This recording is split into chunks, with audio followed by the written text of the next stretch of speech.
সকল দর্শক মণ্ডলীদের শুভেচ্ছা ও দিব্যতৈকে প্রণাম জানিয়ে আমরা আমাদের মহারাজের সাথে সাক্ষাৎকার শুরু করছি। আমরা মহারাজকে পেয়েছি অনেক দিন পর। উনি অদ্বৈত আশ্রম কলকাতায় ছিলেন, এখন আছেন দিনাজপুর। দিনাজপুর মানে বাংলা নয়, বাংলাদেশের দিনাজপুর। বাংলাদেশের দিনাজপুর, দিনাজপুরের রামকৃষ্ণ আশ্রম ও রামকৃষ্ণ মিশন সেন্টারে। ওখানে 2 বছরের বেশি মহারাজ আছেন, তাই তো? ঠিক। তো এই জায়গাটা আমরা কিছু চাইছি, বাংলাদেশ হচ্ছে একটা প্রকৃতির জায়গা, সুন্দর জায়গা, মনোরম, যেখানেতে মানুষ মানে ঘুরতে বেড়াতে যেতে পারেন এবং আমাদের মিশনের যে সেন্টারগুলো আছে সেখানে গিয়ে দর্শন এবং সেখানেতে গেস্ট হাউসে থাকা বা অন্যান্য শহরগুলো ঘুরে দেখা, এটাও করতে পারেন। তো মহারাজ এসে মহারাজের সাথে আমরা একটু গল্প করব আজকে বাংলাদেশ নিয়ে। তো আমরা ভারতবর্ষে আছি, ভারতবর্ষের অনেক সেন্টার সম্বন্ধে আমরা জানি, বাংলাতে আছি, বাংলা সেন্টারগুলো জানি, এবং বিদেশের কিছু কিছু সেন্টার আছে, সেখানে কিছু কিছু সমস্যা তো আছে, থাকবেই দীর্ঘদিন। তো বাংলাদেশের কিছু সেন্টার নিয়ে আমরা একটু গল্প করব মহারাজের সাথে। তো আমরা জানতে চাইছি যে মহারাজের প্রথম যদি বলেন যে আপনার একটু সন্ন্যাস জীবনের শুরুটা একটু বলে তারপর আপনি যদি বাংলাদেশের কিছু কথা বলেন। সকলকে আমার নমস্কার জানাই, আর আপনাকেও আমার নমস্কার জানাই, আপনাদের দুজনকেই। আমি কলকাতা অদ্বৈত আশ্রমে দীর্ঘ 25 বছর ছিলাম। জয়েনিং সেন্টার হলো আমার বেলুড় মঠ, এবং এই জয়েন করেছি পিপিটিসিতে, এবং সেই সময় স্বামী আত্মস্থানন্দজি আমাদের পিপিটিসির ইনচার্জ ছিলেন। তো সেই ঘটনা সূত্রেই আমার এই আধ্যাত্মিক পথের আসার যে যোগসূত্র, সেখানে যেন আত্মস্থানন্দজি জড়িয়ে আছেন। শুরুতেই তার কাছে জয়েন করলাম, থাকলাম। তারপরে পোস্টিং হলো অদ্বৈত আশ্রমে। দেখতে দেখতে পাবলিকেশন অফিসে দীর্ঘ 25 বছর কাটিয়ে দিলাম। এবং এই ভরা করোনার সময় তো বেলুড় মঠ থেকে অর্ডার এলো, তোমাকে ওখানে যেতে হবে। তো নানা রকম চিন্তাভাবনা নিয়েই আমি ওখানে গেছি, যে এক তো করোনার বিধি নিষেধ ছিল, কিভাবে যাওয়া আসা, তো এইসবগুলো ছিল। তারপরে ভিসা পাওয়ার অসুবিধা হয়েছিল। তাহলেও ঠাকুরের ইচ্ছায় সমস্ত কিছু বাধা অতিক্রম করে যেতে পেরেছি। এবং ওখানেও যেন আত্মস্থানন্দজি জড়িয়ে আছেন। হ্যাঁ, আপনারা সবাই জানেন যে স্বামী আত্মস্থানন্দজির পূর্বাশ্রম, যেটা ছোটবেলায় ওনার ওখানেই বাড়ি, ওখানে স্কুলে পড়াশোনা করেছে, সেই স্কুল এখনো আছে। ঠিক জায়গাটা, লোকেশনটা যদি সেখানে খেতরিপাড়া বলা হয়, দিনাজপুরেই। এটা যে রামকৃষ্ণ আশ্রম ও রামকৃষ্ণ মিশন দিনাজপুর যে জায়গায়, আর এই আশ্রমে মহারাজও অনেকবার গেছেন, খেলাধুলা করেছেন। আর এই আশ্রমে মহারাজের বাবা ক্লাস নিতেন আশ্রমে এসে। আর আপনাদেরকে বলি যে এই আশ্রমটি আজকের নয়, দীর্ঘদিন আশ্রম। এই 1923 সালের সেপ্টেম্বর মাসে এই আশ্রমটি শুরু হয়। তো কাজে আমরা দেখতে দেখতে গুটি গুটি পায়ে আমরা 100 বর্ষ পড়ে গেল প্রায়। হ্যাঁ, শুরু তো হচ্ছে 1923 সালের সেপ্টেম্বর মাসে হয়েছে। তো আমাদের যদি ধরি, সেই সেপ্টেম্বর থেকে আবার সেন্টিনারি শুরু হবে, এরকম আমাদের একটা মাথায় আছে পরিকল্পনা। তো যাই হোক, তো এপার বাংলা থেকে যখন ওই পার বাংলাতে গেলাম, তো এমনিতে মানে কালচার বলুন, ভাষাগত ব্যাপার, সেগুলো কিন্তু তফাৎ নেই, একই খাদ্যাভ্যাস। কেন মনে হয়নি যে আমি অন্য দেশে এসেছি, ফরেন কান্ট্রি মনে হয় না। যদিও তার কাটা দেওয়া আছে, পাসপোর্ট ভিসা লাগে, ভিসা পাসপোর্ট ছাড়া আপনি যেতে পারবেন না। একই ছিল। তো সেই জন্য ওখানকার মানুষের কালচারটাও কিন্তু আমাদের মতোই আছে। তারাও সেই পুজো আর্চা নিয়ে থাকে, তাদেরও এখানে হিন্দু বলুন, মুসলিম বলুন, তাদের নিজেদের তারা তাদের ধর্ম কিন্তু পালন করে। মুসলিমরা তাদের ধর্ম পালন করে, হিন্দুরাও তাদের ধর্ম পালন করে। তো এটা আছে কিন্তু আমাদের এখানে। আমি একটা জিনিস ইন্টারাপ্ট করছি, যেটা হচ্ছে যে হিন্দু এবং মুসলিমের যে রেশিও, সেই রেশিওটা দিনের দিন কমছে, এরকম একটা সংখ্যা পাওয়া গেছে। যে আগে যে রেশিও ছিল হিন্দুদের, ধরুন 20 বছর আগে, এখন কিন্তু সেই রেশিওটা আস্তে আস্তে কমছে। হ্যাঁ, সেটা ধীরে ধীরে কমছে। আর শুধু কারণ আছে, এক হচ্ছে হিন্দুরা চলে আসছে, যদিও তাদেরকে পরিস্থিতি এরকম হয়ে যাচ্ছে যে তারা চলে আসছে, তাদের সেটা নিজেদের চয়েস। আবার অনেকেও হচ্ছে দেখছি যে কনভার্ট হয়ে যাচ্ছে। কনভার্ট কিভাবে হচ্ছে? কেউ মুসলিম হয়ে যাচ্ছে, কেউ খ্রিস্টান হয়ে যাচ্ছে। তো দুটোর ক্ষেত্রে দেখা যাচ্ছে হিন্দু থেকেই প্রভাটি পরিস্থিতি, একটা রাজনৈতিক সামাজিক পরিস্থিতি এইরকম, সেটা যেরকম সব জায়গায়, যেমন ধরুন পাকিস্তানে যেটা হয়েছে ঠিক সেই ধরনেরই একটা পরিবেশ বলা, ওই ধরনের একটা ওখানে ঘটেছে সেই জন্যেই। কিন্তু ওখান থেকে সরকারের তরফ থেকে বলুন বা কোনো অফিসার্স লেভেলে এদের তরফ থেকে এরকম কোনো আমরা পাইনি। মানে আমি তো এতদিন গেছি, তাদের তরফ থেকে কোনো বাধা, তাদের থেকে কোনো হুঙ্কার, যে কোনো ভয় ভীতি, তারা সবসময় সাহায্য করেছে। এটা পেয়েছে। আমাদের রামকৃষ্ণ মিশনে কাজ করতে সত্যি ঠিক বলেছেন, একবারে রামকৃষ্ণ মিশনে কাজ করতে কোনো অসুবিধা হয়নি। এতদিন ধরে কাজ করছি, ওরা বিভিন্ন জায়গায় সাহায্যই করেছে। তবুও এইটা আছে, তো দারিদ্রতাও একটা কারণ, আর চয়েসটাও থাকে মানুষ, তো এটা হচ্ছে রেশিও হিসেবে। এখন আমরা যেটা শুনি তাতে বিলো 8% বলে, 8%-এর নিচে হয়ে গেছে এখন। হ্যাঁ, এতটা ছিল না, ধীরে ধীরে ধীরে ধীরে কিন্তু কমছে। তবে ইতিহাস বলে এক সময় অত্যাচারিত হয়েছে, যেটা পাকিস্তান যখন ছিল সেই সময়ের 71-এর পরে, তখন কি সেই মনোভাবাপন্ন মানুষ বেশি ছিল। ইদানিং সেই মনোভাবাপন্ন মানুষের সংখ্যা কমে যাচ্ছে। তবে ভবিষ্যতে কি হবে সে তার আমরা বলতে পারবো না। তো আমরা যে কাজ করছি, আমাদের কাজের কোনো বাধা আমরা পাই না, বরঞ্চ সমাজে রামকৃষ্ণ মিশনকে আমরা, স্বামীজি যে কাজগুলো আমাদেরকে শুরু করেছেন, সেবা করা, এই আজকেই গতকাল সর্বপূজনীয় স্বামী ঈশাত্মানন্দজি আমাকে কিছু গাইডলাইন দিচ্ছিলেন, তাতে ওই মানুষের সেবা করার কথা বেশি বলছিলেন, যে যেটা স্বামীজির শিবজ্ঞানে জীবের সেবা করার, যে এই সবগুলো বলছে মানুষের মধ্যে প্রয়োজনও আছে। আজকে ওটা করার কথা বলছেন কেন না, ওখানে মানুষের এটা দরকার আছে। সেটাও যেমন, আর তেলা মাথায় তেল দেওয়া ব্যাপারটাও নয়। মানে অনেক জায়গায় হয় কি আছে, আমাদের কম্বল দেওয়া হয়েছে, আমিও আর একটা রিলিফ করতে হবে, দিয়ে চলে গেলাম, ওদের প্রয়োজন আছে। তো এই ভাবনা থেকেই মহারাজ বলেছেন। তো সেই সবগুলো আমরাও ভাবছি, করিও ওই কাজগুলো।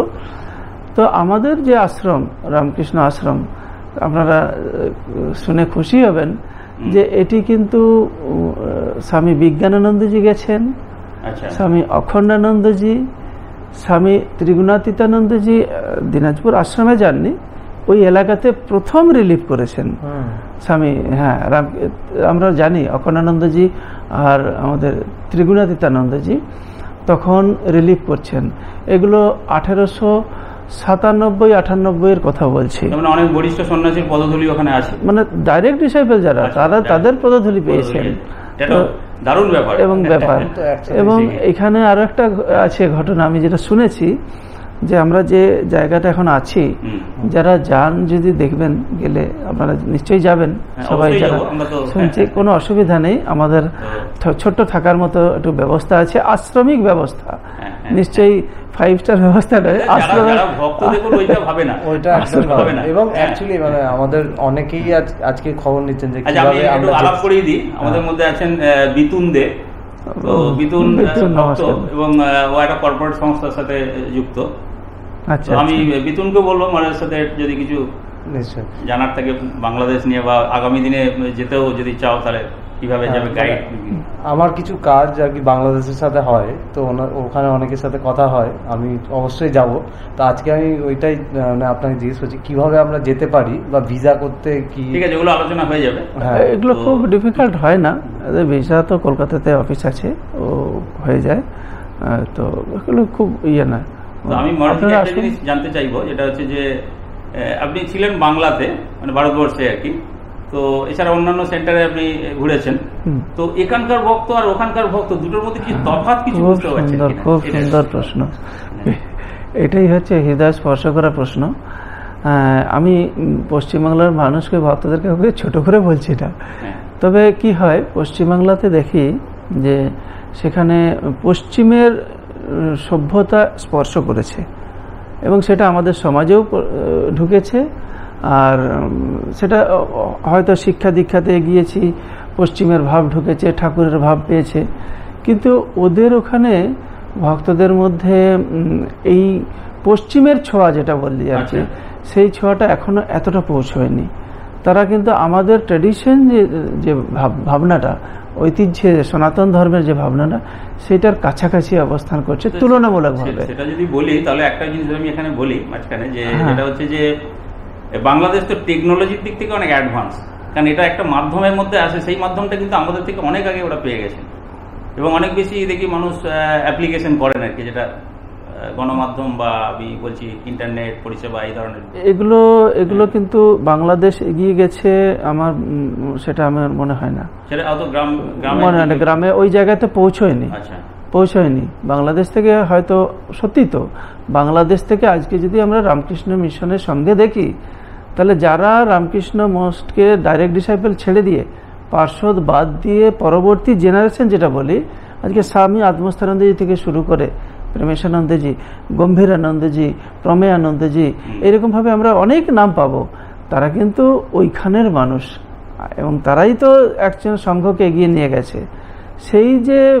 সেই টাইপের যে মানুষ আমরা পেয়েছি সঙ্গে, আগে পেয়েছি, সেই তুলনায় এখন তাদের একটু রেশিওটা একটু কম বলতে পারি।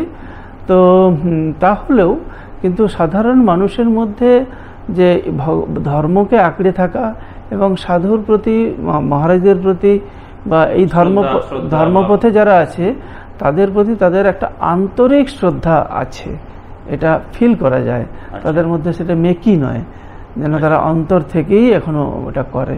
এবং এমনকি তারা এখনো ছোট ছোট ছেলেদেরকে নিজেরাই হাত ধরে নিয়ে আসার শেখায় যে মহারাজকে ভক্তি দাও মানে প্রণাম করো। আমরা বলি না প্রণাম করো। আমি এটা এখানে জাস্ট ইন্টারাপ্ট করছি, যেটা হচ্ছে যে এটা কি কোনো কারণ থাকতে পারে, মানে মাইনরিটির জন্য বা এরকম কোনো কারণ থাকতে পারে এর মধ্যে? না, আমি এই কালচারটা, এই যে দুটো কালচার আছে না, বললাম না পশ্চিমের কালচারটা অতটা পৌঁছয়নি। আমাদের ঐতিহ্যে যে পরম্পরার কালচারটা এখনো ওখানে বেশি আছে, ধরে রেখেছে। আমার ঠাকুমা দাদু আমাকে রামায়ণের গল্প শুনিয়েছেন, আমরা জানি, কিন্তু এখনকার ঠাকুমা দাদু তো হ্যারি পটারের কথা শোনাচ্ছে। তফাৎটা এটা হয়ে যাচ্ছে।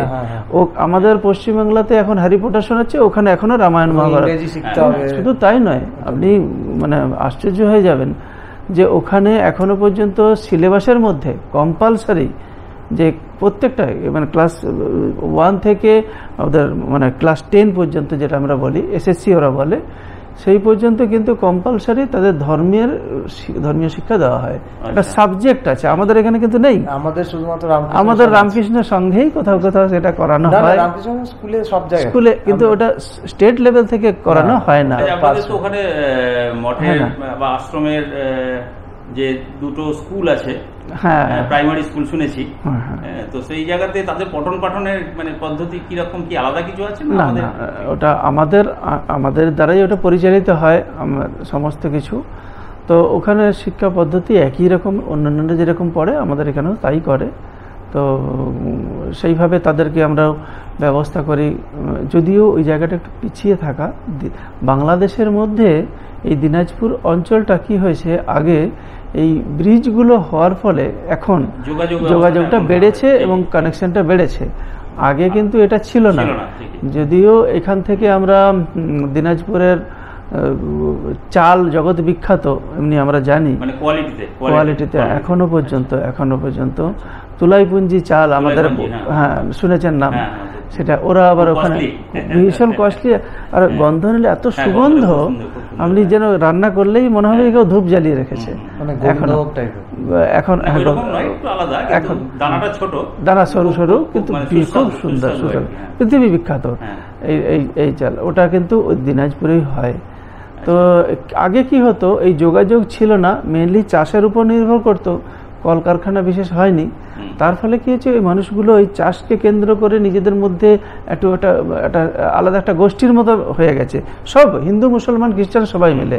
কিন্তু পরবর্তীকালে রাস্তা তৈরি হওয়ার, ব্রিজ তৈরি হওয়ার পরে, যমুনা ব্রিজ, এখন আবার পদ্মা ব্রিজ হয়ে গেছে, এবং ওখানকার রাস্তাঘাটগুলো, রোড যেগুলো হ্যাঁ, সেটাই আমি যথেষ্ট ভালো, প্রথমে বলেছিলাম, যথেষ্ট ভালো। মানে পরিবর্তনটা কিছু, যে ওখানে ওরা অনেক বেশি অ্যাডভান্স তো, এবং ভূপ্রকৃতি খুব সুন্দর, হ্যাঁ, যেটা দেখার জন্য হয়তো মানুষ অনেকে যায় ওখানে আর কি। সেটা না, এই যে আমরা অনেকে ভাবি কলকাতা থেকে যে ওখানের রাস্তাঘাট খারাপ বা ওরা এরকম একটু আমরা ভয়ে থাকি, আমাদের গেলে হয়তো বিপদ হয়ে যাবে, এইরকমটা নয় কিন্তু।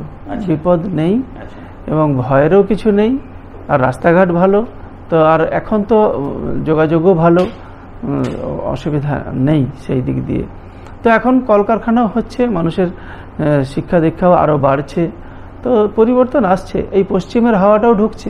আপনার ওই দিনাজপুর আশ্রমের যদি আকার আয়তন বা সেখানকার আশ্রমিক অবস্থা যদি একটু বলেন, তাহলে দর্শকরা আচ্ছা বা ভক্তরা জানতে পারবে। হ্যাঁ, একটু লোকেশনটা আমি বলি, যে ওই আত্মস্থানন্দের কথা বলছিলাম তো, যে আত্মস্থানন্দজিরা তখন খেতড়িপাড়ার থেকে আশ্রমটা বেশি দূরে নয়, সামনেই।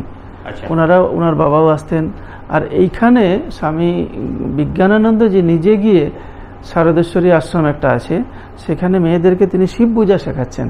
আচ্ছা, দেখুন। আর ওখানে আমাদের স্বামী ত্রিগুণাতীতানন্দ যখন রিলিফ করছেন, সেই সময় ওখানের জেলা প্রশাসক হলেন হেড ম্যাজিস্ট্রেট, যেরকম আমাদের এখানে ডিএম যেরকম ডিস্ট্রিক্ট ম্যাজিস্ট্রেট, তো ডিসি বলা হয়, তো উনি হলেন হেড জেলার। উনারা হ্যাঁ, তো তো তো উনি করলেন কি জেলা প্রশাসক।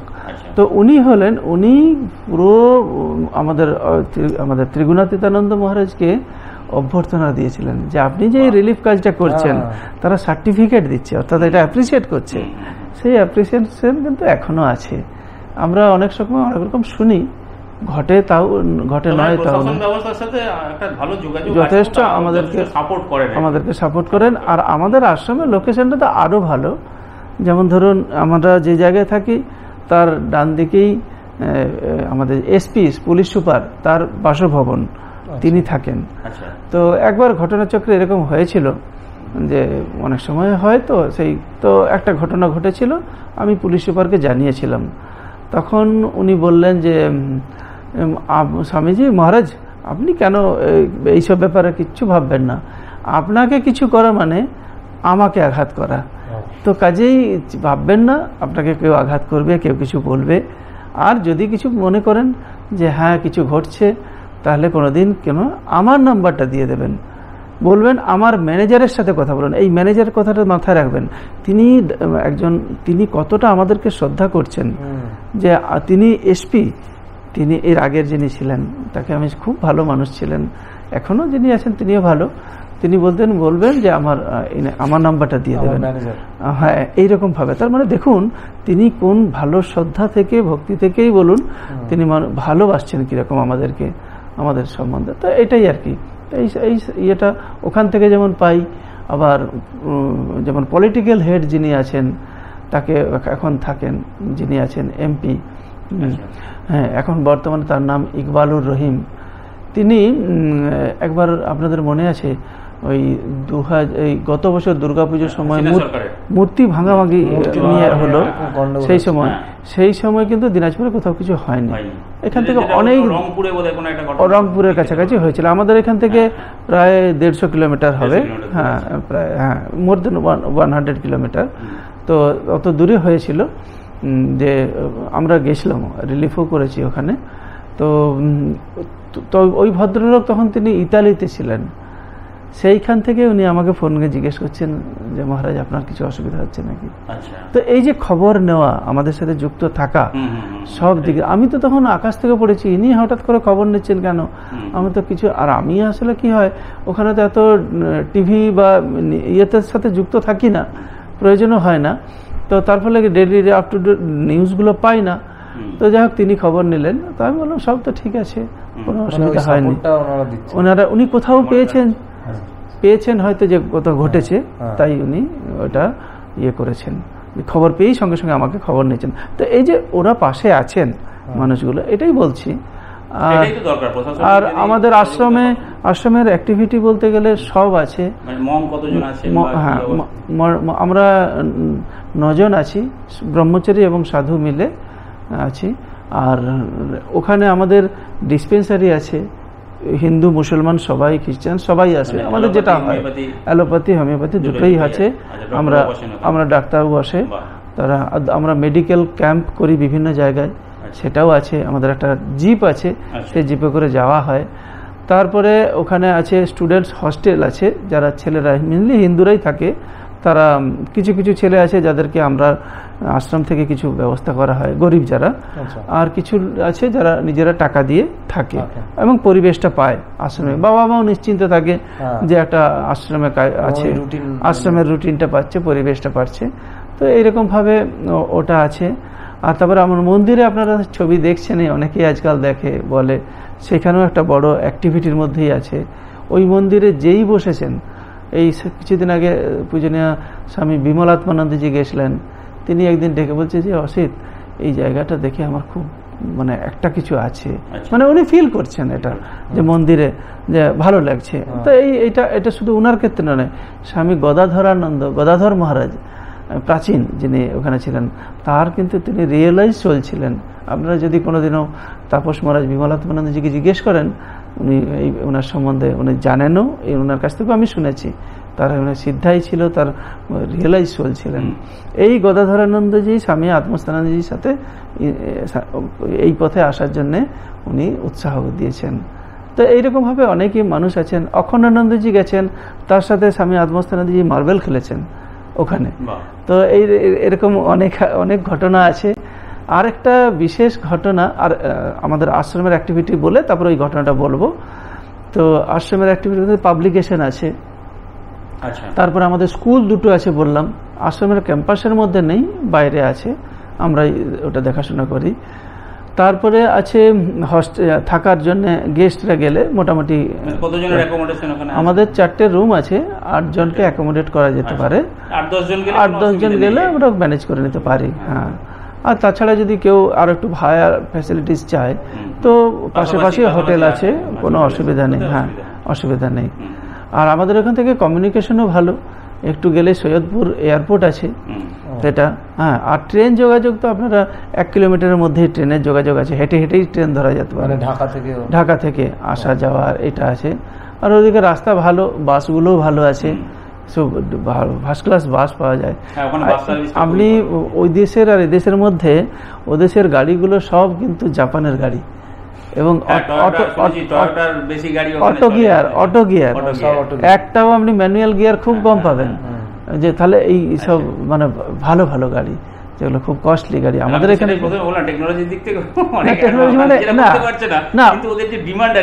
ওরা কি হয়, এটা ওদের ওখান থেকে নিয়ে আসে ওটা করে, দেশে তৈরি হয় না।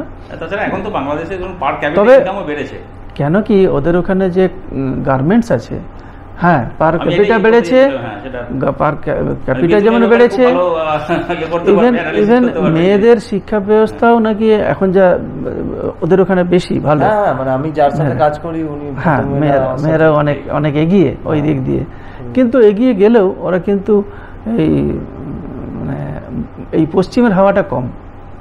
পশ্চিমের হাওয়াটা মানে যেটা বলতে চাই আপনারা বুঝতেই পারছেন, কিন্তু ওটা নেই। ওনারা এখনো পর্যন্ত মানে আমাদের ঐতিহ্যটা ধরে রেখেছেন। মানে সরলতাটা একটু বেশি আর কি, যেটা আপনি বলতে চাইছেন। আমার তো এরকমই মনে হয় মানুষের মধ্যে, এরকম স্পিরিচুয়ালিটি ওদের আমাদের থেকে একটু মনে হচ্ছে একটু বেশি। আধ্যাত্মিকতা মাপাটা খুব ডিফিকাল্ট, কিন্তু বাইরের আচরণগুলো দেখে তো বলা যায় না। কিন্তু ওরা শেখায়, ছেলেদেরকেও শেখায়, মন্দিরে এসো ভক্তি শেখায়। তবে আমরা যেটা ফিল করছি, দেখুন এখানেতে বিশেষ করে যাই, কোনো কালী মন্দিরে গেলাম, পুজো টুজো দেওয়ার পর থেকে কিন্তু মন্দির না ছেড়ে ওইখানেই সংসারের গল্প শুরু করে দেয়, মানে মায়েরা আর কি। মানে সেটা থাকে, সব জায়গায় থাকে, সেটা তো থাকে। কিন্তু ওরা ছেড়ে গিয়ে যদি করা যায়, এটা তো মানে পরবর্তী কি বলবো প্রজন্মকে তো শেখাতে হবে না। হ্যাঁ, ওই যে ওটা শেখায়, প্রজন্ম কি করবে ওটা শেখায়। ওরা হাত ধরেই মন্দিরে নিয়ে আসে, চালায়। এবং মুসলিমদের ক্ষেত্রে যেটা ভীষণ পজিটিভ বলতে হয়, ওরা বাচ্চারা, যেটা আমাদের সমাজে এটা কিন্তু মানে একটা মানে অ্যালার্মিং ব্যাপার হয়ে যাচ্ছে। মুসলিমরা কিন্তু বাচ্চাকেই ওরা নিয়ে যাবে, নামাজ আদায় করা বলে, নামাজ পড়াতে শেখাবে, এবং তারা কোরআন পড়িয়ে দেয়, যে দেখো তুমি পড়াও। একটা 5-7 বছরের যখনই হয়ে যাচ্ছে, সে কিন্তু কোরআন তার কাছে একবার হয়ে যাচ্ছে হয়তো, মানে আমাদের কিন্তু তারা কেউ গীতা পড়ছে না, অন্যান্য কোনো ধর্মগ্রন্থও বিশেষ পড়ে না, বা এই মন্দিরে বসে সকাল সন্ধ্যা একটু, ওই সময় জপ টপের হয় না নিশ্চয়ই, জপ দীক্ষা হয় না, কিন্তু মন্দিরে গিয়ে প্রার্থনা তো করতে পারে, সকাল সন্ধ্যা প্রণাম তো করতে পারে, একটা স্তোত্র তো করতে পারে। তো সেটাও বাবা মারা কিন্তু ধীরে ধীরে কমে যাচ্ছে। এটা একটু সাবধান হতেই হয়। এমনি আশ্রমের যে ধরুন ভক্তদের ডোনেশন বা তাদের পার্টিসিপেশন যদি বলেন, এটা নিয়ে যদি কিছু বলেন। হ্যাঁ, আশ্রমটা অ্যাকচুয়ালি রামকৃষ্ণ মিশন আশ্রম চলে কিভাবে সেটা তো আপনি ভালো বোঝেন। হ্যাঁ, এখানে তো এদের কোনো রোজগার নেই, যেখান থেকে যে আসবে, তো সেই জায়গাটা নির্ভর করতে হয় তো ভক্তদের উপরে। তো সেই জায়গাটা যদি একটু বলেন। ওখানে মানে ওইখানে দিনাজপুরের কথা বলছি, আমরা পশ্চিমবাংলায় থাকলে এটা আমি ভাবতে পারতাম না যে আমাদেরকে কোনো বড় জায়গায় মান্থলি কালেকশন করতে হবে কি। এটা আমাদের এখানে বিশেষত খুব কম জায়গায় আছে, মানে মাসে মাসে গিয়ে চাঁদা তোলা আছে, কিন্তু খুব কম জায়গায় আছে। শুধু তাই নয়, দিনাজপুরে আমি যেখানে আছি সেটা হয়তো আরেকটু 100 বছরের আশ্রম হলে কি হবে, এবং এত অ্যাক্টিভিটি থাকার জন্যে আমাদের কি হয়েছে, আমাদের একদিকে আসছে একদিকে বেরিয়ে যাচ্ছে। তার ফলে কি হচ্ছে, আমাদের কিন্তু এখনো মুষ্টি ভিক্ষা করতে হয়। এটা কিন্তু পরের মাসে একটার জন্য চিন্তা করতে হয় একটু, ওইটা মুষ্টি ভিক্ষাটা এবারে সাধুদের কেউ যায় গিয়ে, ওটা মানে মান্থলি কালেকশনও আছে, আবার মুষ্টি মানে কি একটা করে কৌটো দেওয়া আছে, তারা প্রত্যেক মায়েরা ওই কিছু কিছু রেখে দেয়। এবং আগে যেটা হতো, আগে আমরা নিয়ে আসতাম, এখন ওদেরকে একটু অন্যরকম বলা হয়েছে, আপনারা আশ্রমে আসুন, যাতে আপনাদের আশ্রমেও আসা হবে, আশ্রমে কাটানো হলো, প্রসাদ পেলেন, আবার ফিরে যাবেন। ওখানের একটা বিউটি জানেন তো, আমাদের আশ্রমের গেটে রাত্রে ছাড়া দিনের বেলায় সবসময় খোলা, এখনো পর্যন্ত হয়ে আছে। না, রাত্রে ছাড়া দিনে সারাদিনই খোলা থাকে, ব্রেক থাকে। এবার কি হচ্ছে, ওখানকার এখনো এটা ধীরে ধীরে আমাদেরকেও একটু চেঞ্জ করতে হবে, যে এখনো পর্যন্ত গ্রামের মানুষরা আসবে, তারা অপেক্ষা করে এই বৎসরের মধ্যে আমরা তাদের কাছে একবার ধান কালেকশনে যাই। আমাদের একটা জিপ আছে, সেই ধান গ্রামে গ্রামে বিভিন্ন, আমাদের এই আশ্রমের অধীনে প্রায় 40টা প্রাইভেট সেন্টার আছে। 40টা তাদের সাথে যোগাযোগ রাখতে হয়। ঠিক এখানে যেরকম ভাব প্রচারের, ওখানে ঠিক আমাদের সাথে যুক্ত, ওই রকম ভাবে আমাদের ডিরেকশনে, আমাদের গাইডলাইনে চলে। তো ওদেরকে আমরা ইয়ে করি, তার মধ্যে অ্যাক্টিভ হয়তো এতগুলো নেই, কোথাও কোথাও ওরা পিছিয়ে আছে অনেক, ওদেরকে আবার আমাদের সাহায্য করতে হয়। কিন্তু আবার বিশেষ আছে যারা নিজেরাই ওটা চালিয়ে নিচ্ছে। তো এদেরকে আমরা খবর দিয়ে দিই যে ওরাই বলে আপনারা কবে আসবেন, ডেট দেওয়া হয়। তো সেই সময় ওরা ভলেন্টিয়ার দেবে, আমাদের একজন মহারাজ গেল, গিয়ে ওদের কাছ থেকে গ্রামে গ্রামে ধান তাদের কাছ থেকে নেওয়া হয়। এমনকি ওখানকার মানুষ অপেক্ষা করে থাকে যে ওই আশ্রম থেকে আসবে, ধান তুলে রাখা। যেরকম আমাদের এদিকেও আগে ছিল, এখন তো কমে গেছে, যে আশ্রম থেকে এলে যেমন একটা ফলকে একটা সুতো বেঁধে দেওয়া হয় যে এটা দেবতার উদ্দেশ্যে লাগানো হবে। ঠিক ওখানেও কিন্তু এরকম কিছু কিছু বাড়ি আছে যারা কিন্তু ধানটাকে রেখে দেয় যে আশ্রমকে দেওয়া হবে, তা না দিলে আবার খবর নেই কেন আসা হলো না। তো এইভাবে তাদের মধ্যে এই ভক্তিটা আছে আশ্রমকে দেওয়ার জন্য। এটা এইভাবে কি হয়, এই কালেকশনগুলোর মাধ্যমে আমাদের আশ্রমটা এমনি চলে যায়, ডে টু ডে খাওয়া পড়াটা কোনো রকমের হয়ে যায়। কিন্তু আশ্রমের যদি গঠনমূলক কিছু কাজ করতে হয়, ডেভেলপমেন্ট করতে গেলে ওখান থেকে লোকাল কালেকশন এর উপরে ডিপেন্ড করে হয় না, আর তখন আমাদেরকে অন্যদের কাছে ভাবতেই হয়, এবং সেইটাই একটা, ওই জন্য বিশেষ কিছু উন্নতি করা কঠিন হয়ে যায়। এমনিতে না হলে ডে টু ডে লাইফ ঠিক আছে। এখানে যেমন ধরুন কর্পোরেট সংস্থা এগিয়ে আছে, ওখানে কি সেইভাবে কিছু সিএসআর এখানে আমরা পাই, সিএসআর ওখানে সিএসআর এর মতো আমরা বিশেষ পাই না, কারণ কম পাই। কিন্তু তবে সরকারি প্রজেক্ট আছে, কিছু কিছু হিন্দু কল্যাণ ট্রাস্ট আছে, তারা সরকারেরই একটা উইং, তারা মন্দির মসজিদ এই বিভিন্নভাবে তারা সেই জায়গায় দেয়। তো সেই ক্ষেত্রে আমরা কিছু কিছু হয়তো 5 লাখ 10 লাখ বলবো অর্থনৈতিক অবস্থা নিয়ে যদি কিছু জিজ্ঞেস করার থাকে। আমি এটার ব্যাপারে একটু বলে নিই, মানে তাহলে আপনি যদি ফান্ড একটা রেজ করতে চান, যে আপনি এটা কোনো একটা স্পেসিফিক ব্যাপারে, যে আমি মন্দিরটার একটা ডেভেলপমেন্ট করব, এই ফান্ডে এত টাকা লাগবে, তারপরে সেটা যদি আমরা এখান থেকে ইন্ডিয়া থেকে কালেকশন করি, তাহলে সেটা কি করা যায়? হ্যাঁ, ইন্ডিয়া এইটাই আমাকে করা যাবে না নয়, অবশ্যই এই ওর উপরেই ডিপেন্ড করতে হয়। কারণ কি আমার ওই দিনাজপুরের উপরে ডিপেন্ড করে হয় না, মানে এইগুলো করা যায় না। মানে ওখানের মানুষের সামর্থ্যটাও সেই অর্থে একটু কম। আর মানে আমাদের হিন্দু সমাজে যারা দেয় মেনলি, মুসলিমরাও দেয় না তা নয়, দেয়, সেই হিসেবে বেশি এদের কাছ থেকেই তো আসে, স্বাভাবিক। ওরাও যেমন ওদের মসজিদে দেয়, তো স্বাভাবিকভাবে হিন্দু মানুষ তো আশ্রমে মঠে দেয়। তো আমাদের কোনো কনস্ট্রাকশনের কাজ করতে গেলে অন্যের উপরে ডিপেন্ড করতে হয়। তো সেক্ষেত্রে দূর আমেরিকাতে, লন্ডনে বা এমনি যার যেরকম সোর্স থাকে তারা এরকম কাজ করে। প্রকাশ চক্রবর্তী তারা আমেরিকা থেকে, তারা বিবেকানন্দ ফিলান্থ্রপিক এডুকেশন এরকম একটা ওয়ার্ক আছে, তারা কিন্তু খুব কাজ করে বাংলাদেশের। আর এরকমও যারা থাকে তারা সাহায্য করে। তো ইন্ডিয়া থেকেও এরকমভাবে মানুষ আমরা চাই যারা এগিয়ে আসুক, একটু সাহায্য করুক। তো সেটা দরকার হয়, না হলে অসুবিধা হয়। তাহলে সেটা আমরা ওইভাবে করতে হবে, সেইভাবে যোগাযোগ করা যায়, কোনো অসুবিধা নেই, পাঠানো যায়, উদ্যোগ নিয়ে দেখা যেতে পারে, উদ্যোগ নিয়ে। হ্যাঁ হ্যাঁ, যদিও ব্যাংকের মাধ্যমে পাঠানো তো একটা কঠিন হয়ে যায়, তো করা যায়, উপায় আছে, সেটা করা যায়। আর আমিও যারা ছাত্রীমণ্ডলীর কাছে এটাও বলি, আপনারাও একটু লক্ষ্য রাখবেন, ঠাকুরেরই কাজ এটাও।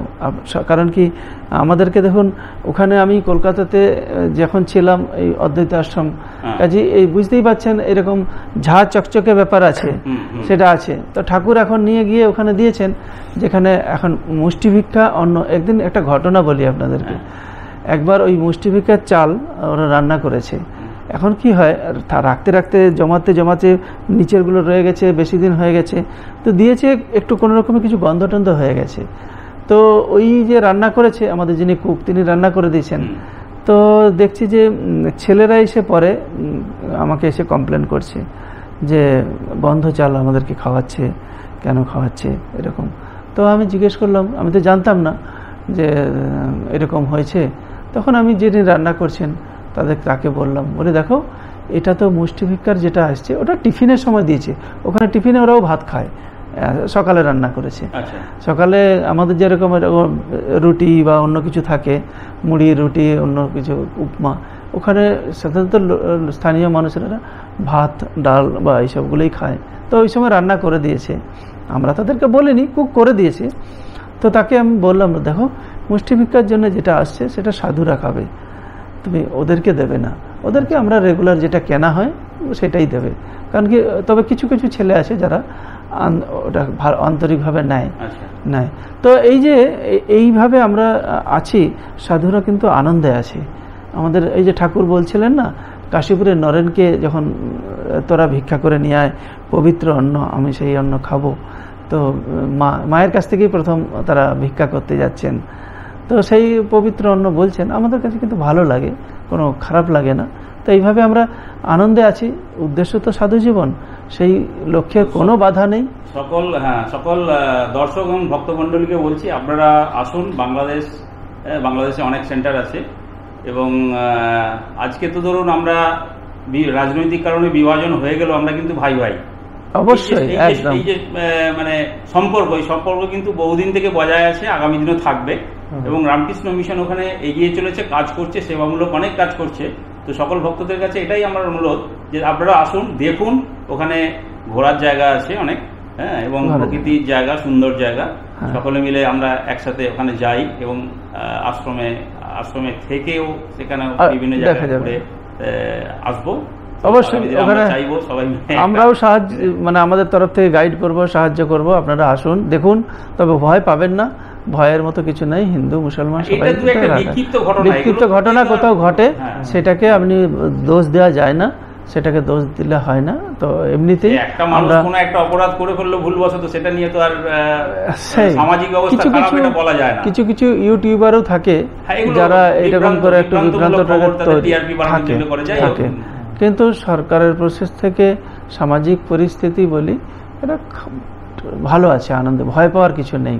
ওখানে রাস্তাঘাটেও বেরিয়ে গেলেও যে বিপদ হয়ে যাবে সেরকম নয়, আর মুভমেন্ট করা যায়। আপনারাও আসুন, আর আমরা তো আছি, আমরা আনন্দেই আছি ঠাকুরের কৃপায়। বেশ, ঠিক আছে, আমরা এখানে অনুষ্ঠান শেষ করছি। ভালো থাকুন, প্রত্যেককে নমস্কার জানাই। ছিলাম স্বামী বিভাত্মানন্দজি মহারাজের সাথে, উনি দিনাজপুর, বাংলাদেশ দিনাজপুরের রামকৃষ্ণ আশ্রম ও রামকৃষ্ণ মিশনের অধ্যক্ষ, হ্যাঁ, কর্ণধার অধ্যক্ষ এখন। তো আসুন আমরা সবাই একসাথে চেষ্টা করি আগামী দিনে আবার যাওয়ার এবং মহারাজের সাথে মিলিত হওয়ার। আমরা আজকে খুব সৌভাগ্য যে আমরা আজকে এখানে পেয়েছি একটু অল্প সময়, সেই অল্প সময়ের মধ্যে আমরা যতটুকু। যাওয়ার আগে একটা ছোট্ট একটা ইনফরমেশনই দিয়ে যাই, যে এই কিছুদিন আগে পূর্ণাত্মানন্দজি, পূজনীয় পূর্ণাত্মানন্দজি গেছিলেন দীক্ষা দিতে। তিনি যে দীক্ষা দিয়েছেন, একসাথে 40 দিন ওখানে ছিলেন, 4112 জনকে দীক্ষা দিয়েছেন, যেটা কিন্তু রামকৃষ্ণ সংঘের ইতিহাসে রেকর্ড বলা যেতে পারে, রেকর্ড। তার মানুষের এই যে আবেদন আকুতি আছে, আপনারাও আসুন, ভালো লাগবে। এটাও প্রমাণ করলো যে ভক্তের সংখ্যা দিন দিন কিন্তু বাড়ছে। ঠিক। এবং আমরা চেষ্টা করবো পরের ইন্টারভিউটা মহারাজের সাথে দিনাজপুরে বসে নেওয়ার। গুড, আপনারা দুজনেই আসবেন দিনাজপুরে। ভালো থাকুন, অনেক ধন্যবাদ। स्थापकाय च धर्मस्य सर्वधर्मस्वरूपिणे अवतारवरिष्ठाय रामकृष्णाय ते नमः। अवतारवरिष्ठाय रामकृष्णाय ते